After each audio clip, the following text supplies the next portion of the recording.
Imagine being called a foreigner in your own country by a foreigner. Well, that's the predicament of a male Zambian national who has chosen to remain anonymous. The man was on Saturday turned away from a Chinese restaurant and shop called Lankins in Lusaka's Long Acres for being black and a foreigner in his own country. The man was in the company of his Chinese wife and now explains. These two other guys were in front of us. They went in, these Chinese nationals, they went in. So when my wife and I were going in, there was this lady behind the counter.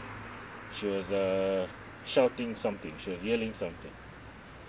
So for me, I just looked at her, but then I couldn't understand.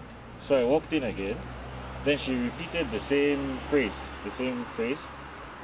So at this time, I looked at my wife because she was looking in my direction. So I looked at my wife. My wife had stopped moving. So I asked her, what is she saying? So the lady said, foreigners are not allowed in this shop. So I thought to myself, in my mind, I was like, oh, how does she know my wife is, not from Zambia?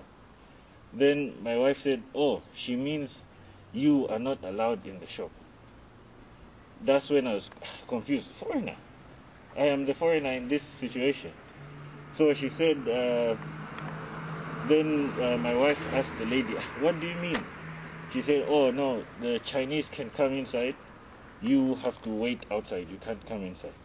The wife of the Zambian national has described the actions taken by the Chinese nationals against her husband as ridiculous. I don't think Chinese, racism is everywhere.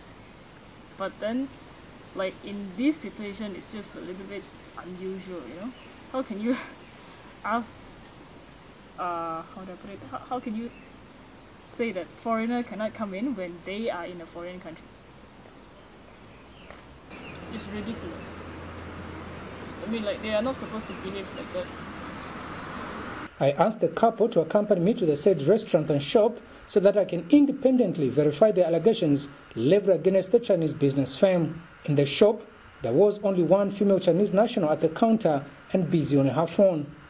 We proceeded in the shop, and when going out I asked the Chinese lady, with the help of the Zambian national's wife for translation, if I could see the owners of the shop so that I can find out about the allegations leveled against them, but the lady outrightly refused.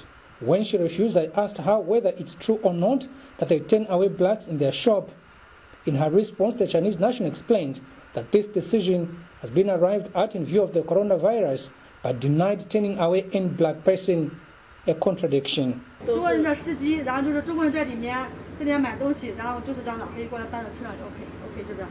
Okay, so basically she said that normally they allow the Zambians, they will come here, normally they are like the driver of the Chinese national.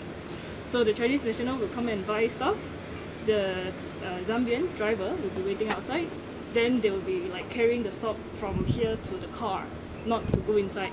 But if let's say those who are they insist to go in, they will still allow. So the Zambian drivers, the black ones, they wait from here. Yes. Then the Chinese, they go inside, they buy, then they get the stuff from here. So when you came here, they thought he's also a driver for you.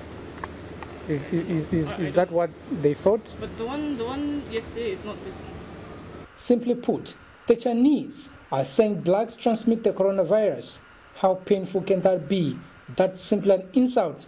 Well, let's assume that what this lady is saying is true, that they don't discriminate against the blacks. Their actions speak to the contrary. For example, everything here is written in Chinese except for phone numbers and names of Zambia and China. This is happening in Zambia. What about if it is China itself? I traveled to Gwangju some time back, maybe some 8-9 years ago. And on arrival at Gwangju airport, my passport was seized on the basis that it was a fake passport. I was told I was a West African, although the party I traveled with were all Zambians.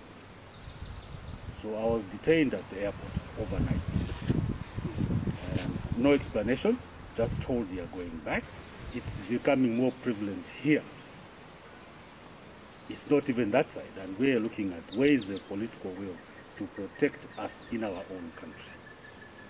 That can happen out there, but we do not expect it to start happening here, and politicians are sitting idly by. Is Zambia slowly turning into a Chinese colony? Has Zambia been secretly sold to the Chinese while citizens were still asleep? Could it be that our leaders know something about the Zambia-China dealings which we don't know?